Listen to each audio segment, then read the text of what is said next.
da muna nan da mu za a yi wannan insha Allah, tunda muna tare da manzo Allah sallallahu alaihi wasallama, kun san ba zai tafi wani guri ba tare da mu ba, don mun zo a baya ne. Amma da Allah ya halicce mu a cikin sahabbai, da muna wannan filin da mu za a yi wannan yaƙi. Shi sa nake jingina abin gare mu cewa mu musulmi mu 700 ne a wannan gurin, su ko bangaren can 3000. Sannan da aka tashi yaƙi sun fi mu yawan makamai, sun fi mu yawan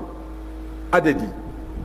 Sannan kuma wasu daga cikinmu sun saba annabi sallallahu alaihi wasallama da yace mutum 50 su hau kan dutse kar su sako, ko ana nasara da mu ko muna nasara ku yi zaman ku anan.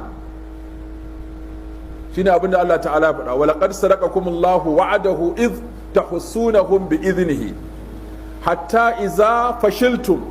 wa tanaza'tum fil amri wa asaytum min ba'di ma arakum ma tuhibbun minkum man yuridu ad-dunya wa minkum man yuridu al-akhirah thumma